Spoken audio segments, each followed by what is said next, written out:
প্রথমত শুনো, এই যা মার্কস পেয়েছো এখানে অনেকে অনেক রকমের ভয়েস থাকে। ধরো কোশ্চেন অনুসারে ভুলও থাকতে পারে, সব কোশ্চেন যেমন যারা ভুল আমি ওটা যাচ্ছি না, আমি ভ্যালিড কোশ্চেনের কথা বলছি। কারণ মনে করো আজকে এখানে যারা নাম্বার বেশি পাচ্ছ, বেশি কেউ কম, মোটামুটি যদি কেউ পেয়ে থাকো তাকেও আরো বেশি করে পারফর্ম করতে হবে। কারণ তুমি যদি পারফর্ম করে বসে যাও তাহলে ভাববে তোমার থেকে পেছন থেকে উঠে আসবে সামনে, তখন তুমি পেছনে পড়ে যাবে। তাই সবসময় যে যেখানে আছো আমাদের প্রথম টার্গেট হবে আমরা সেখান থেকে নিজেকে এনহান্স করবো, আপলিফট করবো। ব্যাপারটা বুঝতে পারছো? আপলিফট মানে উপরের দিকে, এটা প্রথম টার্গেট। এটা একদিনে হবে না, দিনের পর দিন তোমাকে চর্চা করতে হবে। দিনের পর দিন কেমন ভাবে দিনের পর দিন চর্চা করতে হয়?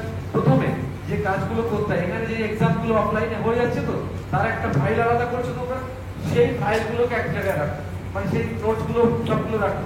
নোটসের একটা খাতা আলাদা আছে, পিডিএফ একটা করছো সেখানে রয়েছে, আর এমনি নোটস পত্র যা আছে আলাদা আলাদা। এইবার তুমি এই এক্সাম গুলো দিয়ে বোঝো যে তোমার কোথায় ল্যাক অফ এফিসিয়েন্সি আছে, কোন পার্টটা তুমি নিশ্চয়ই বুঝতে পারবে। আর যদি না বুঝতে পারো, এই পড়ালেখা আমাদের বৃথা। বুঝে সেই জায়গাতে কোন থেকে শুরু করতে হবে। আর প্রথম থেকে চাকরি হবে, চাকরি হবে, চাকরি পাবো, চাকরি পাবো, বিয়ে করবো, এইসব চিন্তা ভাবনা প্রথম থেকে মাথা থেকে বাঁধতে দিয়ে প্রথমে নিজেকে রেকটিফাই করবো, তিল তিল করে রেকটিফাই করবো। কারণ রেকটিফাই করতে করতে একদিন তুমি দেখবে বেস্ট জায়গায় চলে যেতে পারবে। আর তুমি যদি এখনই সবসময় ভাবো যে আমার 2 মাস পর চাকরি হবে, 3 মাস পর চাকরি হবে, 6 মাস পর চাকরি হবে, তোমার চাকরি জীবনেও হবে না। যারা ধীরে ধীরে পা ফেলতে ফেলতে ফেলতে ফেলতে উপরের দিকে উঠছে, তারাই সিঁড়িতে কিন্তু উপরের দিকে ওঠে। তুমি একবার খেয়াল করে দেখো তো, 3 তলায় উঠবে, তুমি কি প্রথমে ওঠার সময় 2 তলা সিঁড়ির দিকে তাকাও? বলো, পরে সিঁড়িতে তাকাও তো, তারপর ওঠার সময় তারপরে সিঁড়িতে তাকাও। সিমিলারলি তুমি যখন পাহাড়ে উঠবে তখন এরকম করে কিন্তু পাহাড়ে কোনো ওঠার ব্যবস্থা নেই, ওঠার ব্যবস্থা হচ্ছে এরকম ঘুরে ঘুরে ঘুরে ঘুরে, যাতে মুখ ধুয়ে পড়লেও সেখানে পড়ে, একদম মানে সমাধি বা মানে শহীদ না হয়ে যাবে। এই হচ্ছে টেকনোলজি। তাই যে যেখানে মনে করো কেউ বেশি নম্বর পাচ্ছে, তার ইতিহাস কেটে দেখো সে অনেকদিন ধরে পড়াশোনা করছে, তার এজ দেখো তোমার থেকে 5 বছরের বেশি হবে, মানে কোনো না কোনো বা তোমার থেকে অনেক ব্রিলিয়ান্ট স্টুডেন্ট সে। তা তুমি যেখানে আছো তুমি তো রাতারাতি চেঞ্জ করতে পারবে না নিজেকে।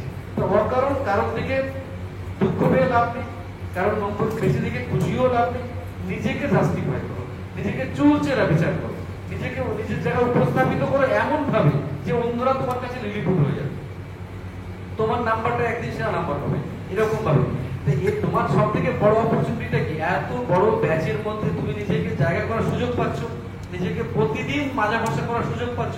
এই যে আজকের এক্সামটা কোনো বলা ছিল না, পাওয়া ছিল না, কিছুই ছিল না, অথচ তুমি পরীক্ষা দিতে। তো এইভাবে নিজেকে করতে হবে, তাতে তুমি জায়গাটা বুঝতে পারবে। বাড়িতে থাকলে কি হয় যে তুমি তোমার সঠিক জায়গাটা বুঝতে পারছো না। আর কোনোদিনও 1.5 ঘন্টা বাড়িতে বসে পড়ে পরীক্ষাই দেয় না কেউ, ওই 1 ঘন্টা 8 ঘন্টা দিয়ে মা রান্না করছে ওইদিকে চলে গেল, না এটা ওটা করতে করতে এসব তোমার কেটে যায়। তো এইভাবে নিজেকে যদি উন্নত করো, তোমার জায়গা কেউ আটকাতে পারবে। বুঝতে পারলে তোমরা? আচ্ছা, নেক্সট আমি বলছি, এবারে পড়ার ধরনটা তোমাদেরকে একটু বলি। তোমাদের যে জায়গাটা সব থেকে প্রবলেম হয়, তোমরা বড্ড বেশি না নিজেকে নিজের জায়গা থেকে সরে যাও, নিজের কমিটমেন্ট থেকে সরে যাও। তোমরা প্রথমে যখন জয়েন করেছিলে কথা দিয়েছিলে যে রোজ পড়া করে আসবে, দিয়েছিলে কিনা? দিয়েছিলে বলো, দিয়েছিলে তো? কিন্তু সত্যিকারেই কি তোমার কমিটমেন্ট তুমি রাখতে পারছো বলো তো? Yes or no? In this connection আমি অনেকদিন আগে একটা ভিডিও দিয়েছিলাম ইউটিউবে, তোমরা খেয়াল করে, সেই ভিডিও থেকে অন্য লোকে চাকরি পেয়ে যাচ্ছে, তোমাদের যদি কাজে না হয়। আমি বলেছিলাম যে তোমরা তোমাদের থাকে না ওই যে বাড়িতে প্রত্যেকের দেখবে ওয়াল ডাই কি যেন বলে ওটাকে, ক্যালেন্ডার থাকে। আমি একটা ক্যালেন্ডার থিওরি বলে একটা কথা বলেছিলাম যে 30টা দিন, 31টা দিন, 29টা দিন থাকে তো এরকম। আমি বলেছিলাম যে দিনটা তুমি বেস্ট পারফর্ম করবে সেদিনটা মানে ক্যালেন্ডারে কোনো দাগ দেবে না। আর আমি বলেছিলাম যে দিনটা তুমি পারফর্ম করতে পারবে না ঠিক করে, সেই দিনটা ক্যালেন্ডারে একটা ব্ল্যাক মার্ক দিয়ে রাখবে। কি বললাম বুঝতে পারলে? ব্ল্যাক মার্ক, যে এই দিনটা একদম কালো, এমন কালো করে দাও যে ওই জায়গাটাই তুমি পিক আউট করে দাও, তুলে দাও জায়গাটা, মানে ব্ল্যাক হয়ে থাকবে। তুমি বুঝবে যে একটা মাসের শেষে তুমি হিসেব করবে যে কতগুলো দিন তুমি তোমার মনের মতো করে পারফর্ম করতে পারো। যখন তুমি দেখবে এই মনে থাকে না, আমাদের মন এত ভুলে যায় না, 7 দিন আগে যদি না পড়ে থাকি এখন মনে হয় যে পড়ি, 2 দিন পড়লে মনে হয় বিরাট পড়ে ফেলেছি। কিন্তু ওই পুরো মাসের হিসেবটা যখন তোমার চোখের সামনে চলে আসবে না, তখন তুমি আজ করবে যে 10 দিন তো আমি পারফর্মই করিনি ঠিক করে, তাহলে আমি কি করে চাকরি পাবো? তাই তোমার মন কিন্তু বারবার চাইবে যে আমি আরো বেস্ট করবো। কারণ আমি এরপরে যেন আমার ক্যালেন্ডারে লাল দাগ মানে ওই দাগটা কালো দাগ যেন কম হয়। আমার কথা বুঝতে পেরেছো? এটা কিন্তু মনে রাখার পথ। আমাদের মানুষের ব্রেন কি বলতো প্রায় কাছাকাছি, একজনের থেকে আরেকজনের খুব ডিফারেন্স নেই। ডিফারেন্স হচ্ছে তার চিন্তা ভাবনার ডিফারেন্স, তার ভাবনার ডিফারেন্স, তার কাজ করার ডিফারেন্স। ঠিক আছে, তো তোমরা যদি এই প্ল্যানিংটা করো দেখবে তোমাদের ভীষণ কাজ মনে থাকবে আমার কথাগুলো। আচ্ছা, নেক্সট আমি আরেকটা কথা